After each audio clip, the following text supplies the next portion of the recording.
COVID that I wanted to write a book.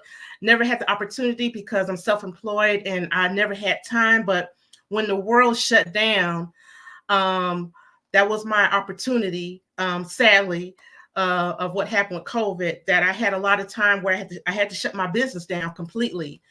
And that's when I picked up a pen and started writing this book. And so prior to me writing about the monuments and statues, I'm also a storyteller.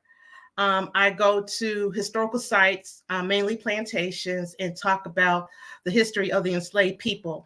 And that's what I talk about in the first chapter, as far as what made me go into traveling and also the statues. And I learned that because I wanted to learn more about that, as far as being the voice of the ancestors, because for a long time their voices were muted. And I felt like me, as a Black woman, that I needed to be the voice of them.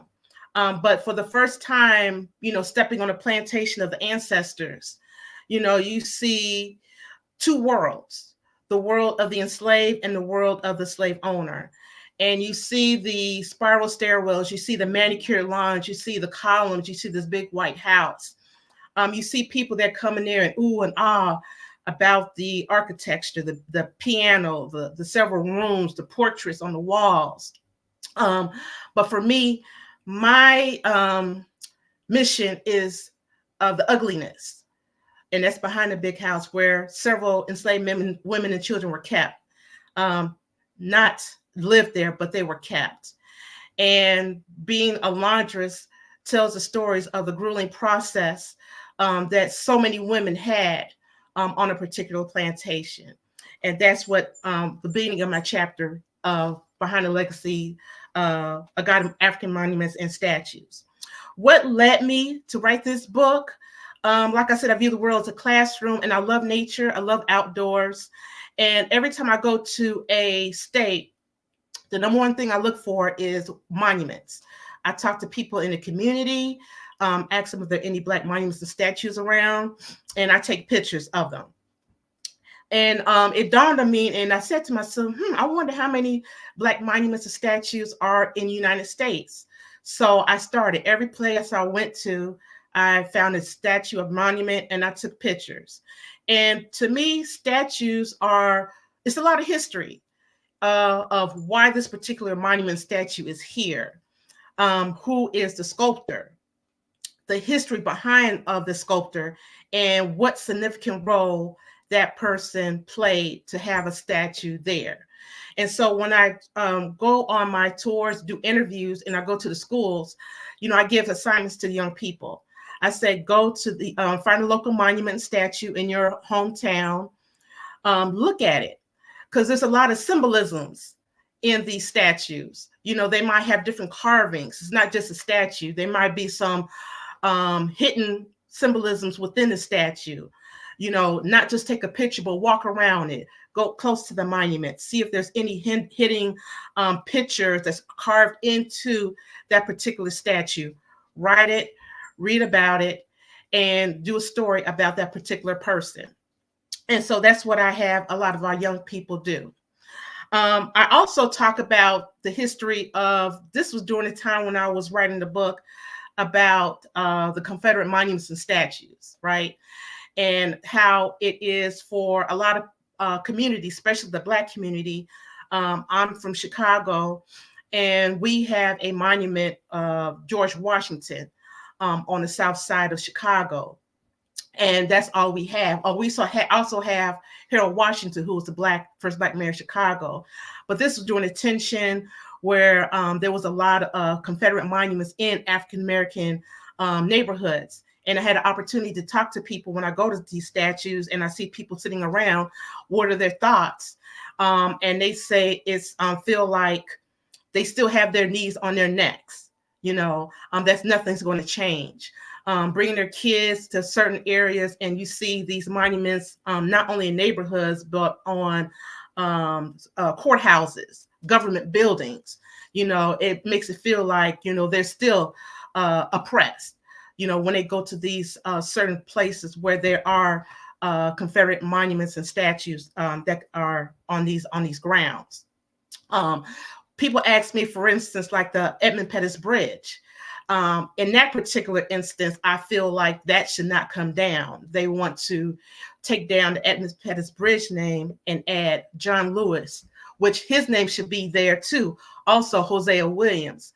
But if you're taking something off like that, it only erases the history of what that particular bridge is. So when people ask me, well, what do you feel about, you talk about taking down the monuments and statues, well, how do you feel like the Edmund Pettus Bridge? So I feel like in that circumstance, that name should still be on that bridge, but then also have John Lewis and Hosea Williams on that bridge as well, to highlight the contributions of what they did on Bloody Sunday. Also, I had an amazing opportunity because my book was only just going to be about a directory of monuments. But then at the last minute, I said, well, let me see if I can reach out to a few Black artists and add them to my book.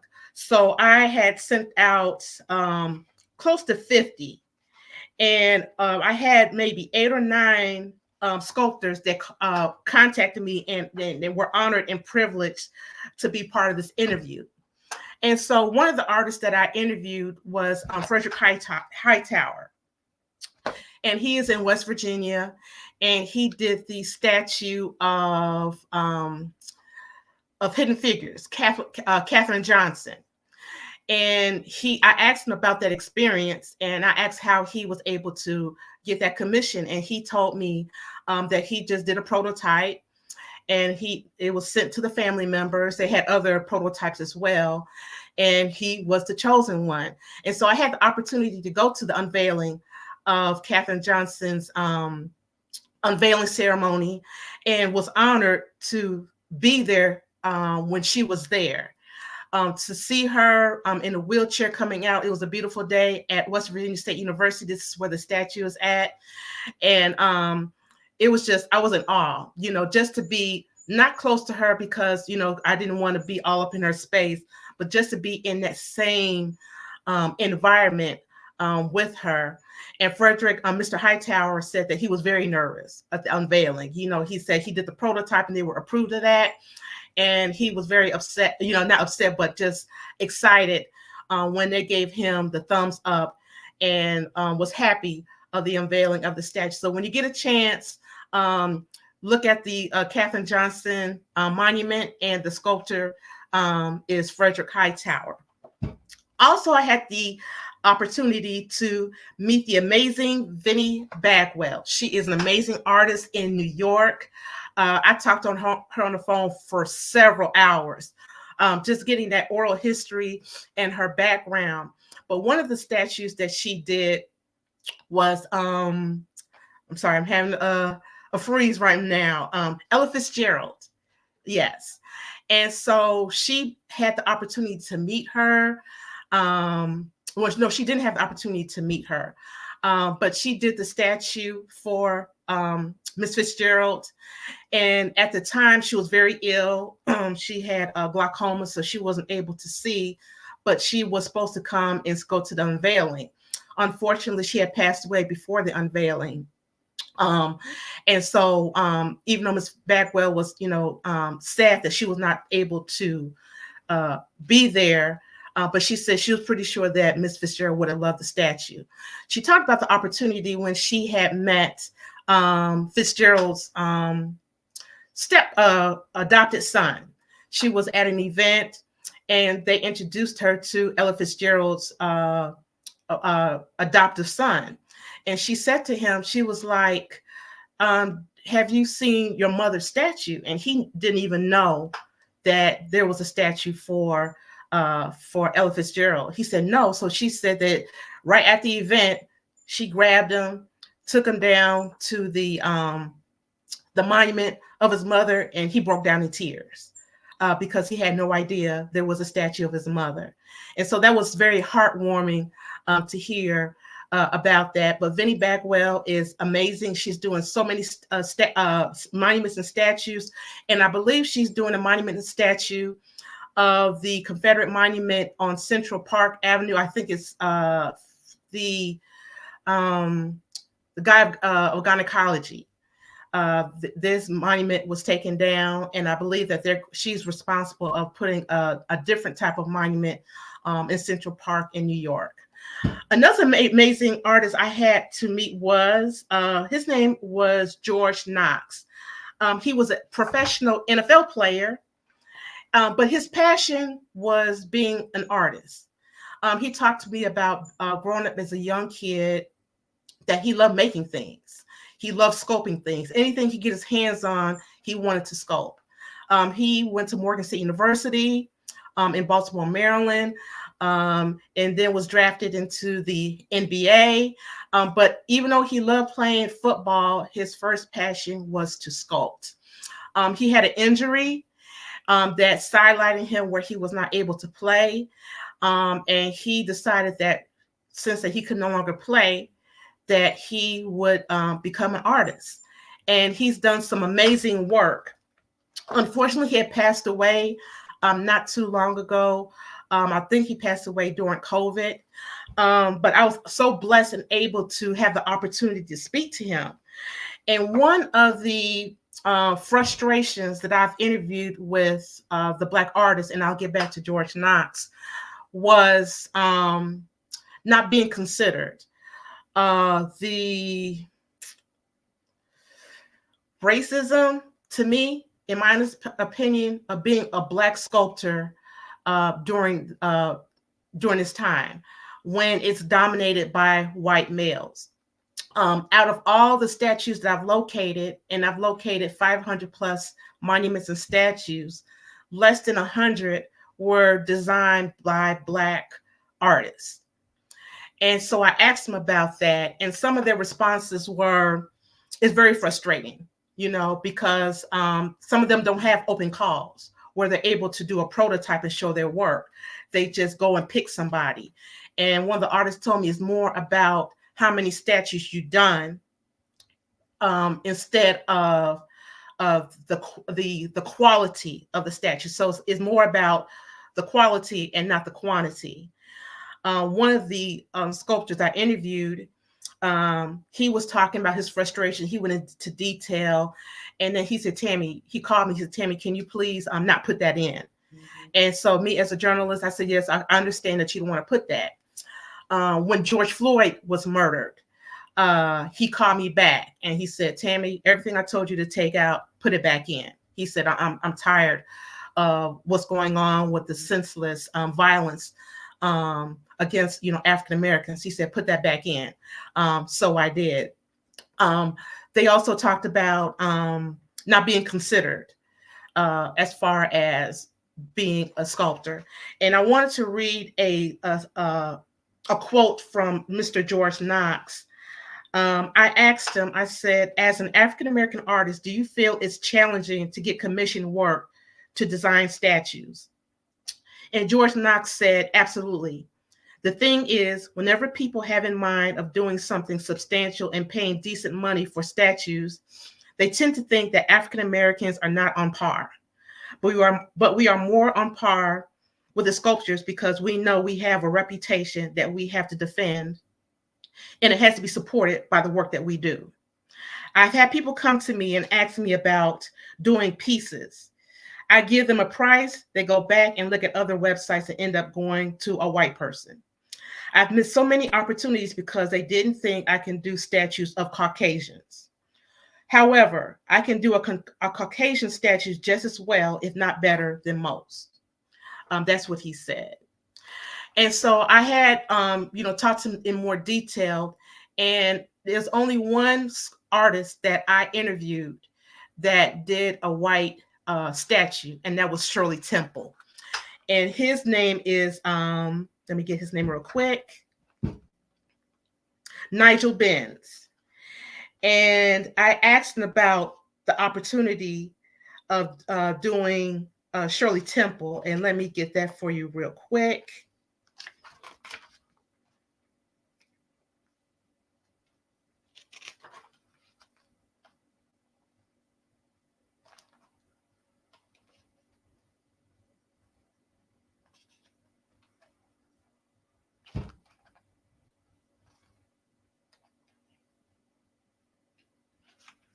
So yeah, this my book is not only just about traveling is a directory, but it's also just going into more details about the history of African monuments and statues, and the amazing interviews that I've had with a lot of these sculptors. And let me see here.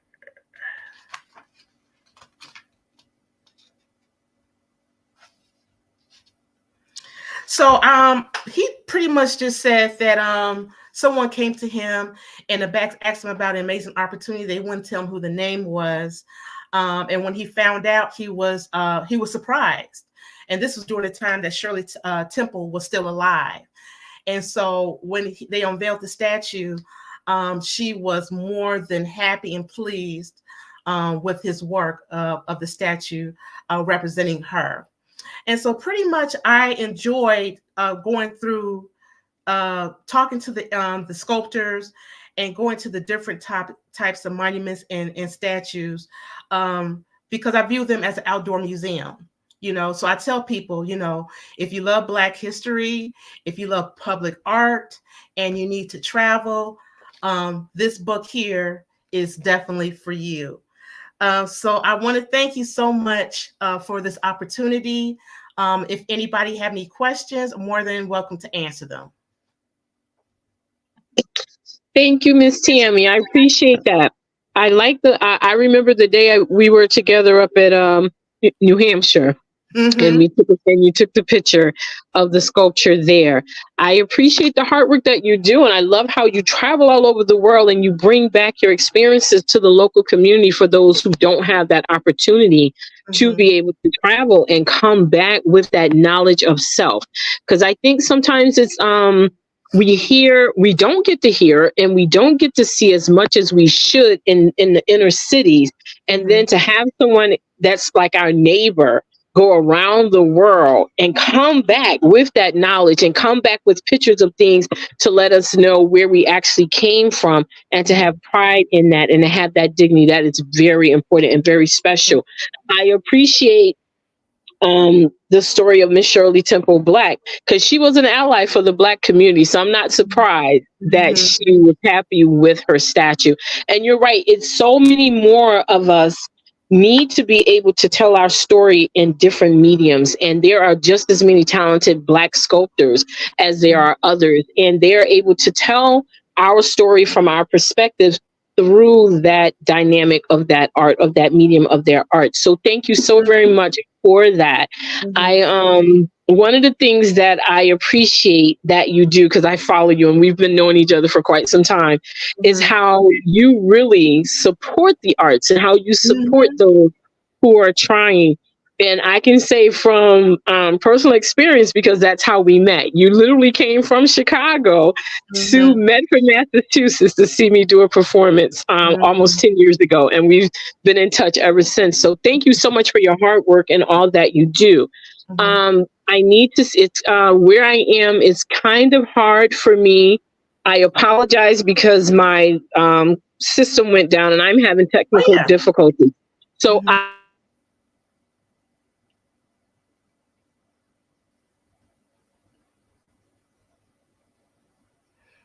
And there's one thing I wanted to say until Tammy gets back on. There's also resistance on some Black monuments and statues. I meant to point out Richard Pryor. And for a long time, Richard Pryor lives in Peoria, Illinois, was born in Peoria, Illinois. And there was a resistance of having him, to have a statue of him in Peoria. A lot of people did not like him because of the type of comedian he was. But it took like over 10 years to raise money. George Lopez, I think Cedric the Entertainer, D.L. Hughley, a lot of Black comedians had a Richard Pryor fundraiser to get a statue of Richard Pryor in Peoria. But for a long time, a lot of people in Peoria resisted because they did not want the symbol of a statue of Richard Pryor in Peoria because of the type of comedian he was, and also his grandmother or mother owned brothels in Peoria. So. Yeah. But you know what? But that he coped with his pain the best way he knew how, which was Mhm. laughter, which is a Yes. big part of our community because of the Yes. trauma. We Hmm. have to do the best that we can in what we have. I love the part that you said about the statues. I agree. I don't think the Confederate statues should be torn down. I think they need to have statues or monuments built up right along beside them to show the opposite side of that story so the conversation can get started. I remember once I did a show and an audience member asked what was my thought on the statues. Now, mind you, when they asked that question, it wasn't because they were really sincere about asking my opinion, because the program I did had nothing to do with that. It Hmm. was they wanted to tout about their heritage and their pride in their heritage. But the thing, as the conversation progressed, we realized they didn't know their heritage the way they thought they did. So the statues were 25 years after the Civil War, and they were used for oppression. Hmm.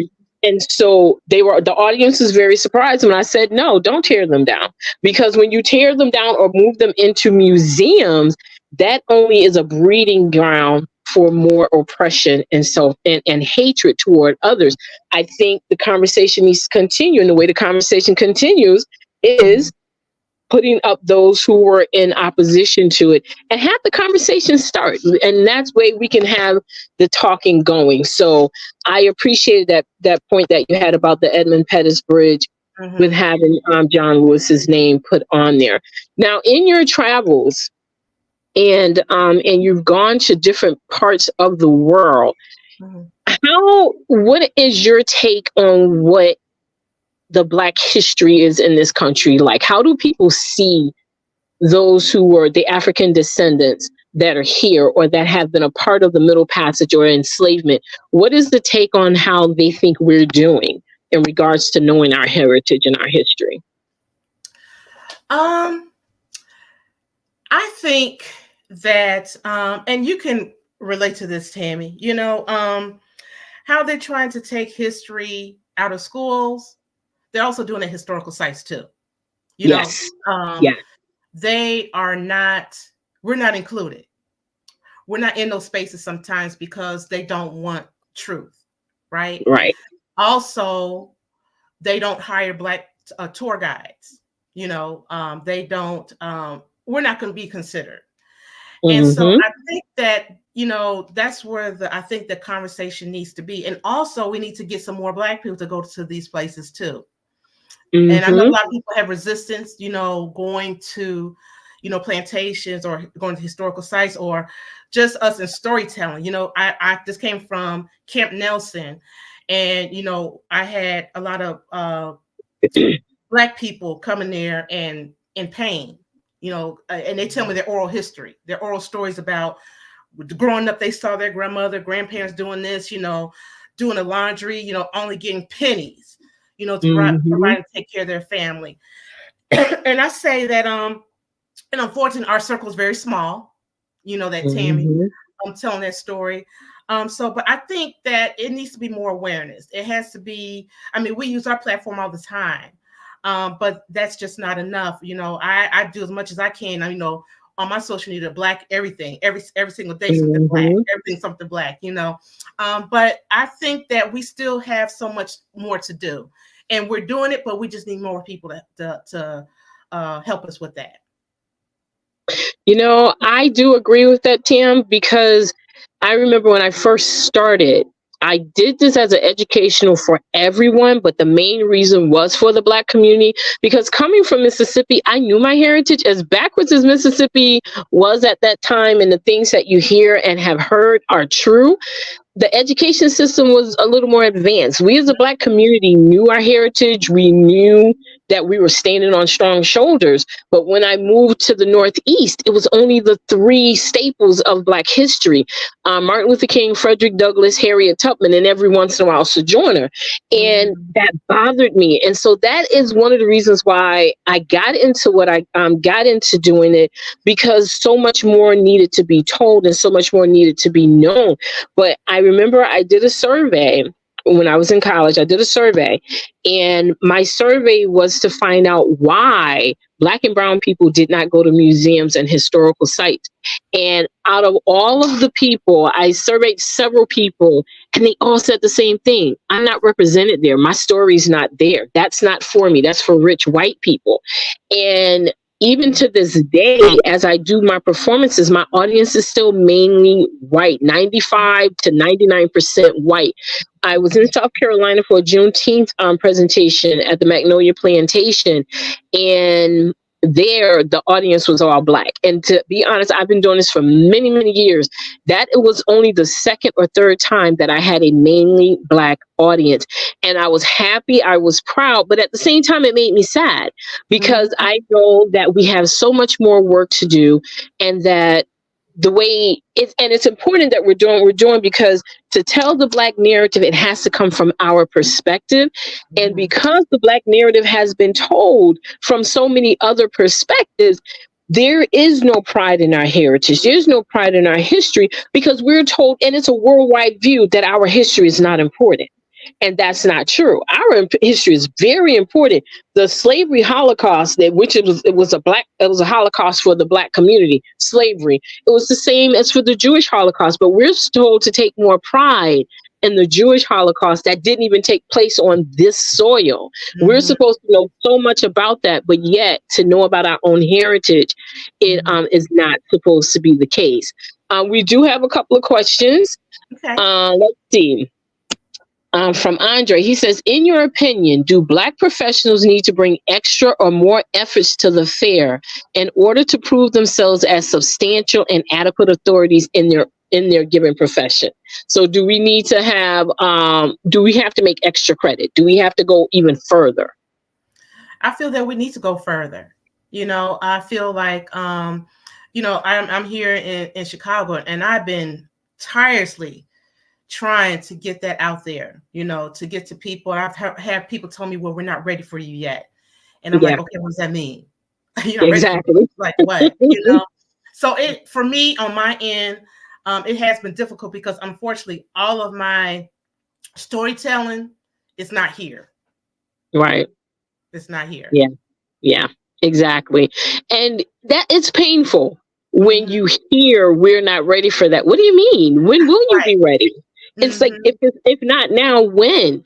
I'd love to give the history of when slavery supposedly ended in 1863. You have 1 and 2 Reconstruction eras that didn't work. Then you have Jim Crow. And from Jim Crow to 1964 ends, and that's when civil rights begins. So literally only 60 years, if you think about it, that we are supposedly have been a free people. And in reality, slavery didn't end then. It actually ended in 1993 in the state of Mississippi, but we can take it even a bit further. It didn't actually become illegal until February 19th, 2013.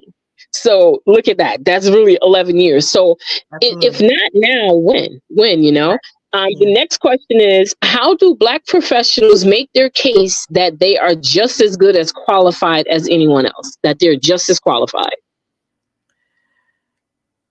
I mean, we have a story to tell. I mean, why would you go to somebody else to tell our story? I mean, we are the only ones who can tell our story. No one else can, I mean, that's all I have to say. I mean, I feel that we are qualified. I'm qualified. Tammy's qualified. I know a lot of qualified people that can come in and tell the story. But in order to tell Black history, it needs to come from us. It has to come from our voices, to hear our pain, to hear our stories. I evoke stories from my own family to bring it to what I have to say.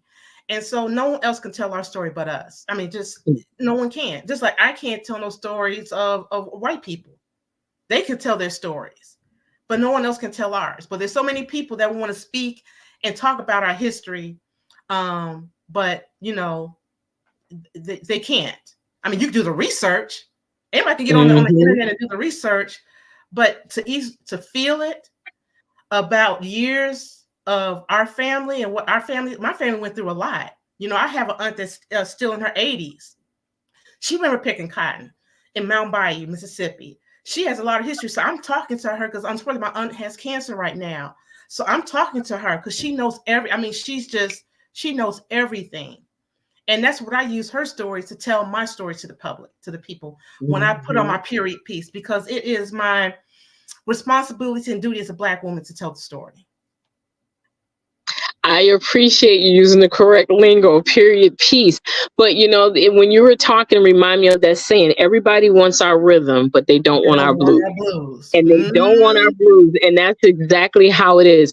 Now, the next question is, do you find that white professionals are subject to the same standards?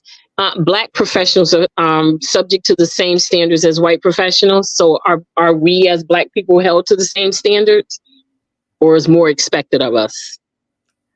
I think it's more expected to us. I do. And that's why I keep saying, when I go to these historical museums and I don't see us there, that's a problem. Yeah. That's a big problem for me. Why are they not there? What is there a reason why? Because you can't tell the full story. You have to sugarcoat it, or you can't say this, you can't say that. That's my question to a lot of these places when I go to. Are African Americans being accepted there?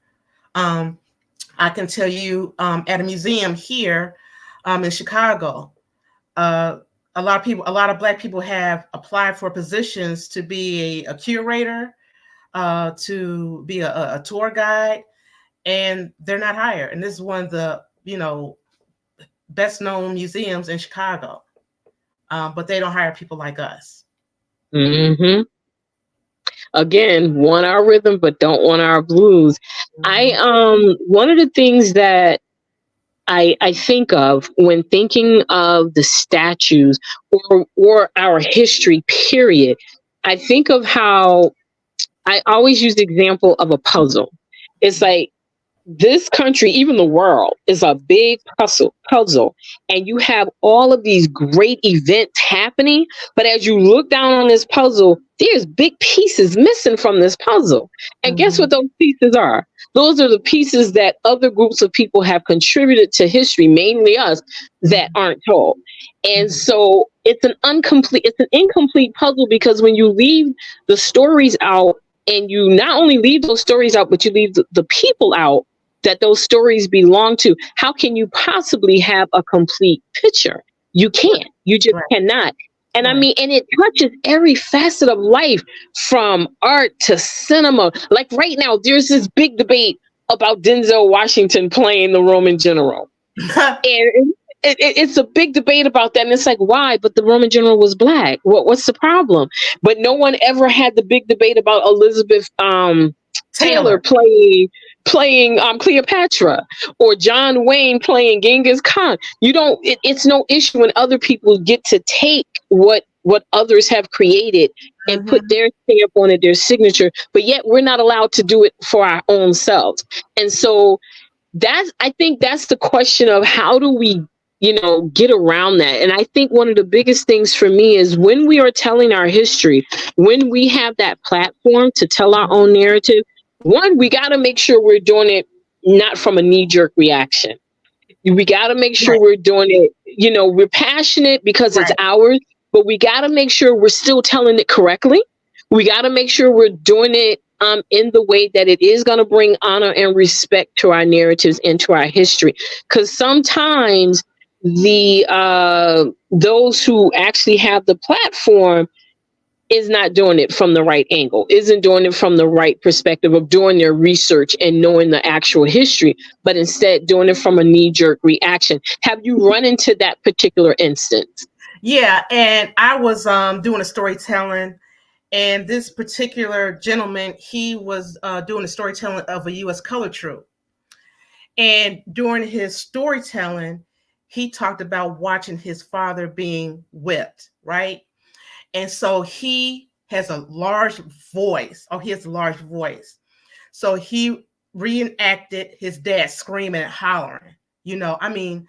It was so powerful. It was so powerful. And you saw some people crying, and you saw some people just walking away. But this was his story. And this is so when he got done, one of the employees or someone came up to him and said he did an amazing job, but if he can tone it down, because some people were, what's the word? Uncomfortable. Mm-hmm. So he said, yeah, no problem. So when it got time for him to do it again, he screamed even louder. He hollered. And I turned around and I started like laughing, right? Because I knew what he was doing, right? Mm-hmm. And when he got done, he was furious. He was like, Yeah. how dare they? How dare they tell me to come up and tell me how to tell my story? So he was just livid. He was mad. But I can understand, but that was, part of his story, as Mm-hmm. a young Black boy leaving slavery to become a U.S. colored troop. That was his story.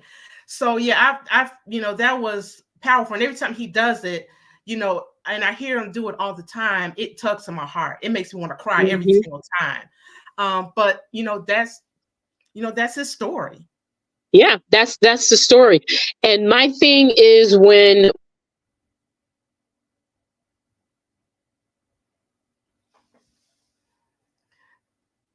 So yes, when we get Tammy Denise back, I just wanted to say another thing. I always tell people, and Tammy talked about this earlier, was our history is more than Rosa Parks, Harriet Tubman, and Martin Luther King. And I love what Tammy does because she talks about so many hidden women that people don't know about. And so I was at a Black History program, and the organizer said, "I want you all to write a story about a Black figure for History Month." And I stepped in and I said, "Can I tell each kid what I want them to do?" He said, "Sure." So I focused on Chicago, Ethel Payne, Robert Sinstead Abbott, Lou Palmer, Mahalia Jackson, and it was like, who are they? I said, yeah, right. I said, we're more than those three people. And the teacher was like, thank you so much. Because he said, I'm sure all these kids going to do Harriet Tubman, Martin Luther King, Rosa Parks. But no, I'm so glad that you did that. So I had to write it down. You're going to write about this person. You're going to write this person. So yeah, I want to make a note of that too. Yeah, exactly. And that's the beauty of our history. That's the beauty of our legacy. Yeah. It's not just pain and trauma, it's the resiliency, the determination, and the legacy that our ancestors left behind for us to be able to carry on. When my thing is, a lot of times people go, I don't want to know about it because I don't want to hear about slavery. But it's like, it's not just slavery. You got to understand. And the other part that is, we did not just come from kings and queens, everyday people. We were carpenters, rice farmers, blacksmiths, quilters. There's so many more talents. And one more thing, we had those skills when we came here.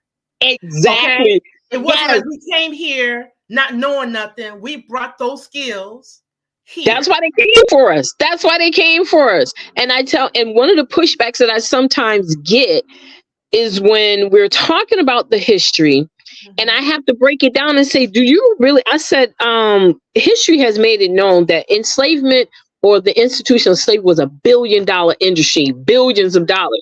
So you're trying to tell me that a person literally would put in an order for someone to go halfway around the world or across the world, grab a group of people and bring them back to not only sit over your family, but sit over your land, your property, your money, and they didn't have skills? It's like, trust and believe, the reason they put those orders in was because of the talent and the skills. So you got to get beyond the way history, because what's the African proverb? If the lion could tell the story, it would be a different story, because it's like the victor always gets to write the story according to how they want it done. And they're always the hero. But if the lion has an opportunity to tell his story, it'll be a whole different story. So it's important for us to tell our narratives. It's important for people like yourself to continue doing what you're doing, to be able to tell our narrative and to tell it from our perspective. Yeah, there was pain, there was trauma, but there was also resistance. We got to talk about that resistance. And they were in circumstances they had no control over, but yet they resisted in small ways, breaking tools, spitting in the food, doing things to hold up production. being able, and sometimes they had to compromise. I think about Prince Sorry on PBS, A Prince Among Slaves. When he was captured, that man was a royalty, spoke multiple languages, was a mathematician. When he was brought to Natchez, Mississippi, he tried to run away, but he realized he was a long way from home. So he made an arrangement. Don't disrespect me. Don't cut my hair. I'll do what you need me to do. And until he was able to change his circumstances, and now he has family on 2 continents that celebrate him every year. 1 year is in Africa, 1 year it's in Mississippi, and now his story has come all the way up the East Coast, and so we celebrate him here in Connecticut at Center Church, where Sheikah Karen, his descendant, who's a princess, she comes with Dr. Gay, her cousin, who were descendants, and so there are so many powerful stories of resistance that we have to tell. And I try to bring whoever wants to come along and be able to do this behind me, I welcome them to come on. Our stories have got to be told, because we come from a powerful people. We come from a powerful legacy, and there is no shame in being held in bondage against our will, but surviving it, and not only surviving it, thriving in it. So thank you so much, Tammy. I really appreciate you coming. It was such a pleasure to see you again, and I really, truly appreciate your friendship. I thank you so much for the work that you do. And I hope that you continue to do so, and I'll definitely support however and whenever I can. So thank you so very much, my friend, for showing up for the Conversations at Noon on the Connecticut Freedom Trail. Thank you again, Tammy. You know, I love you, girl, with all my heart, and right back at you. I love the work that you're doing too. So I see you, girl. I see you. And so again, thank you for this amazing opportunity. Thank you so much. Thank you, and you take care. You too. Thank you, everyone, for joining us today for Conversations at Noon on the Connecticut Freedom Trail. We hope you'll join us next month, Tuesday, August 27th, where we will have Professor Elizabeth Pryor. She will be with us. And you can see previous episodes on different social media forums. Let us know how we're doing. Let us know that you appreciate the work that we're doing and the truths that we're trying to bring forward. Thank y'all so very much. And until the next time.